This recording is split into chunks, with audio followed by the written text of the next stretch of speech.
سمانا 20 کاله مخکې ښځې سره ملګری وی خیر دی، که ته ننم ښځې ته مور وی خیر دی، او که ما ورته ښځې ته خور ویلې نو زه کافر شوم.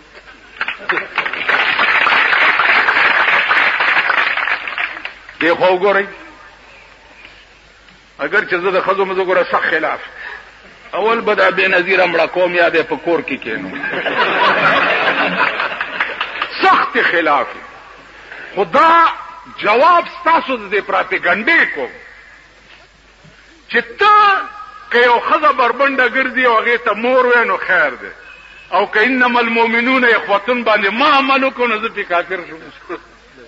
دی خو وګوره د ملا د ښځې لوی ملګری خو ملا دی، را پیدا نه چې ملا ورته په غوږ کې بانګ وایي.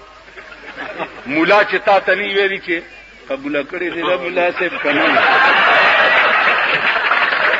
ته دې ښځې ته نږدې کېدی شي؟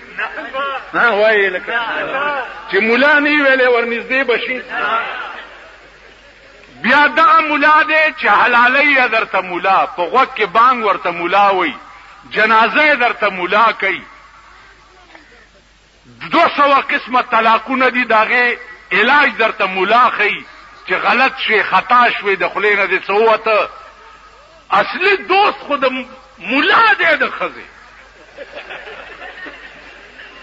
ته خو یې ارامتوب دپاره ملګری. هیڅ بې غیرت راشه پرون وګورئ، د هندوستان یو ډم راغلی دی، دلیپ کمار نامه یې ده، د وزیر اعظم او د گورنر په جګړه ده. یو وایي زه په ځان سوروم، بل وایي زه سوروم، یو وایي زه سوروم، بل وایي زه سوروم. بې حیا قومه، بې غیرتو.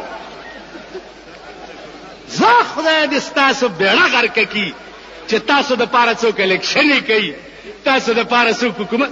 دې خلقو له جلسې کې دې خلقو دا خو د ګډې رونه دي، خو چې څوک ورته شین بوټی وښي هغې پسې بین بین نارې وي. دې قوم ته دم راغلی دی، په سرکاري اعزاز یې ګرځۍ لګیا دی. نن د ضیاءالحق روټۍ ده په پنډۍ کې، هغه ډم ته او د ټول پاکستان ډمې او ډمانې ورته راغوښتي.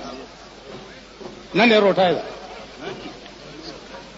بله شپه په ګورنمنټ هاوس کې روټۍ وه د دلیپ کمار، نو سړو کې ناست دی او څومره معززین چې تللي دي نو هغې ښځې ځان سره بوتلي دي. ځکه نن سبا خو لوی معززتوب دا دی چې ښځه به ځان سره بوځې، ته به رستی او ښځه به دې مخکې، تا نه به دې ښځه مخکې ستا دوست ته لاس ورکړي. دا زمونږ د زمانې معززین دي.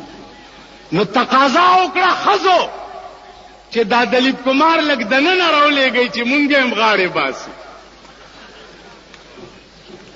ما په پېښور کې ویلي چې واورئ، که د چا فوټو مې دلیپ کمار سره ولیدو، زما دې په خدای قسمي کم پرېږدم چې درنه مې پرتګونه نه وي ویستي.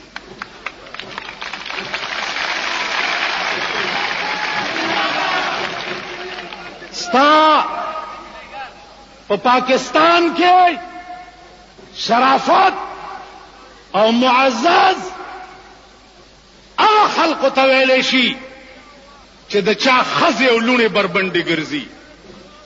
څوک د خپلې ښځې نه نه خبر، څوک د خپلې لور نه نه خبر، څوک د خپل زوی نه نه خبر.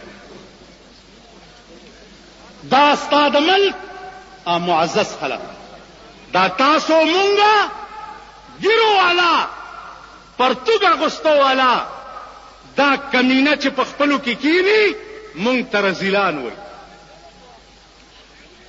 د پاکستان لوی کمینه او لوی رزیل هغه لوی سرمایه‌دار دی.